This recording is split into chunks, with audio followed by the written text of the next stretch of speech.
Pour notre prière du 20 décembre 2024, nous sommes réunis autour du psaume 24.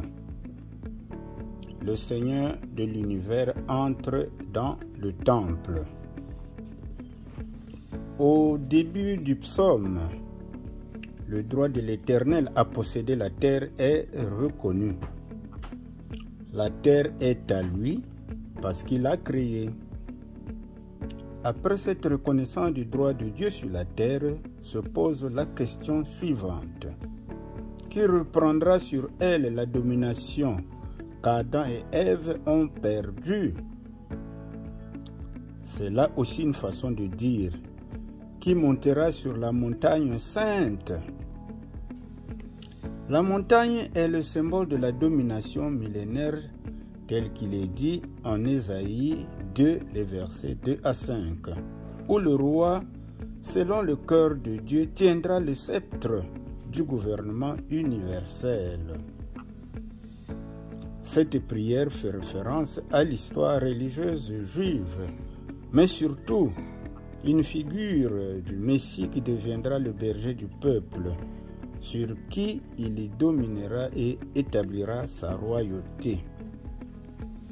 La pensée qui remplit ce psaume est celle de la pureté de cœur et de la conduite intègre de ceux qui veulent approcher Dieu.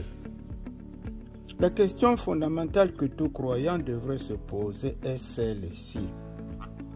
Au jour dernier, pourrais-je tenir devant ta présence, Seigneur? Alors les versets 4 et 5 donnent la réponse à notre interrogation.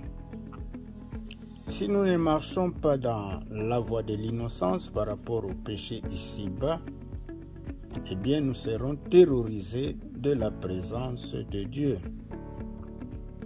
Marcher dans l'innocence veut simplement dire marcher dans la voie de la sanctification.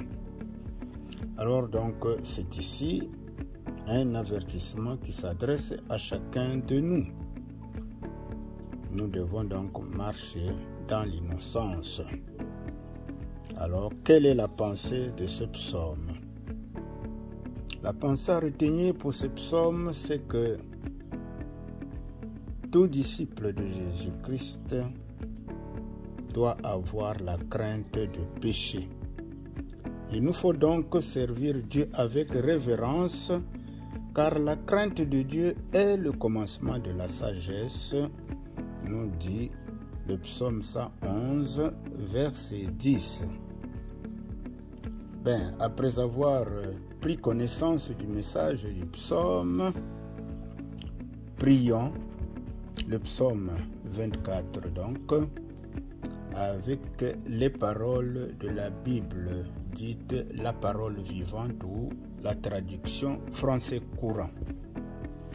Nous allons donc méditer et prier le psaume 24.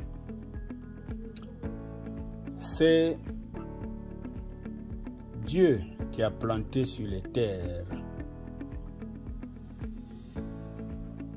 les montagnes.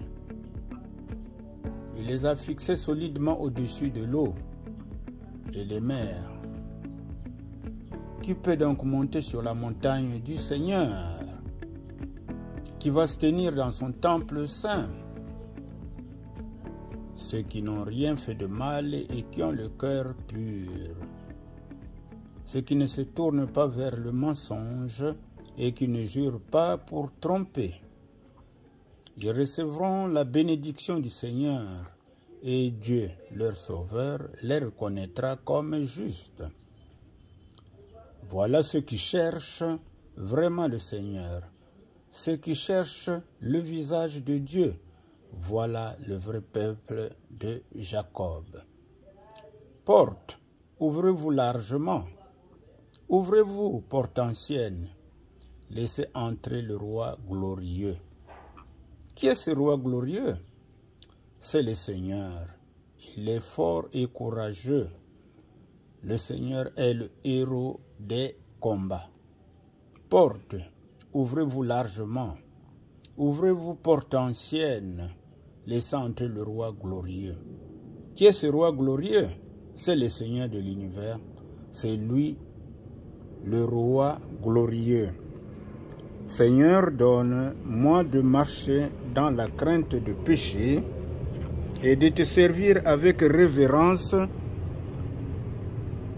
pour que je puisse être dans ta présence au dernier jour. Que ton nom soit exalté. Nous avions ainsi prié dans le nom de Jésus-Christ. Amen.